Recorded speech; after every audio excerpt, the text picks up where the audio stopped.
Hello everybody, welcome to the Steckline Report. Well folks, the government's back to work. Well, for the most part. How's it affecting us and what's going to happen next? Stay tuned, we're going to talk about that in a minute.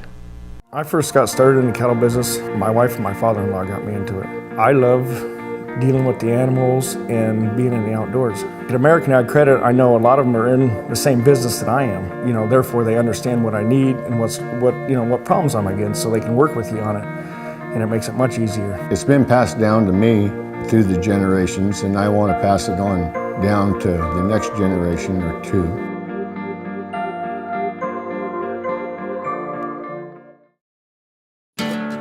At Case IH, we are committed to being in the field, working with producers.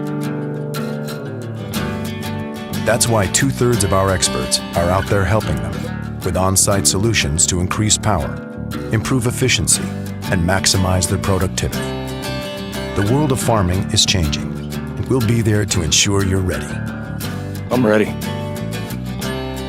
Visit your local Straub dealer today.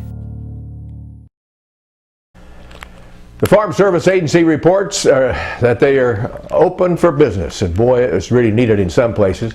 Some places it didn't make much difference, like in my part of the country where the Ponderosa is. It really didn't bother me too much that they were shut down, but my goodness, the people in South Dakota needed some help.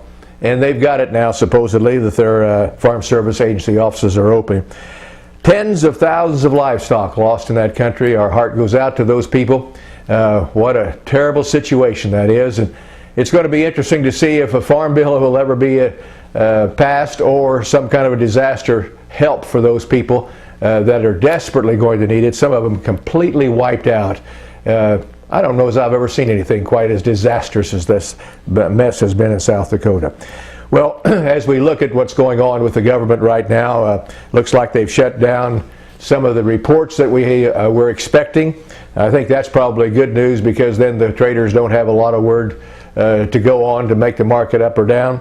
And in any event, they'll be back in full swing again in probably 2 to 3 weeks, but the October 11th crop production report canceled, and cattle on feed report canceled this week, it looks like, or this month.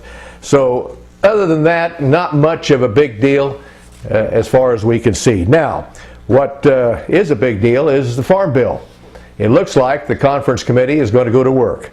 October the 28th is when they're going to start on it, the House and Senate conference committees. They say it could even become a part of the larger budget deal. I would be surprised if it's mixed up into that mess, but quite interesting, in fact, is that the president even said that a farm bill needs to be established and passed as quickly as possible. And he made that statement in one of his speeches right after they got the government back in operation. Speaking of the Farm Bill, looks like one of the things that they may be in agreement on, and I don't think there's too many major problems with the House and Senate conference committees that they can't get it worked out.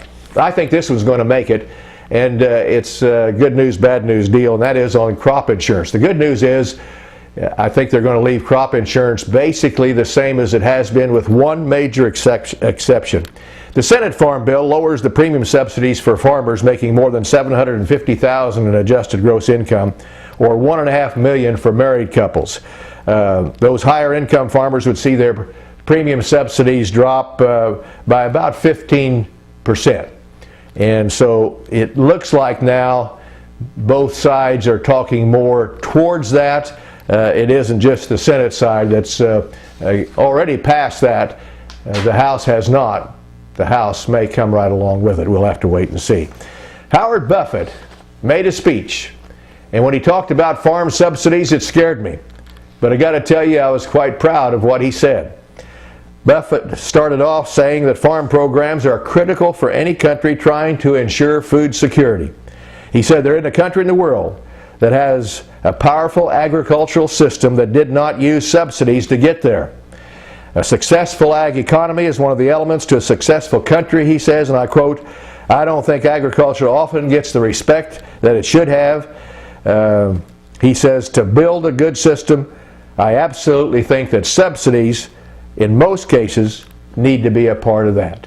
So, folks, That's nice words from Howard Buffett, which I was kind of surprised. That's the way it is at this hour on the Steckline Report. More later. Stay tuned.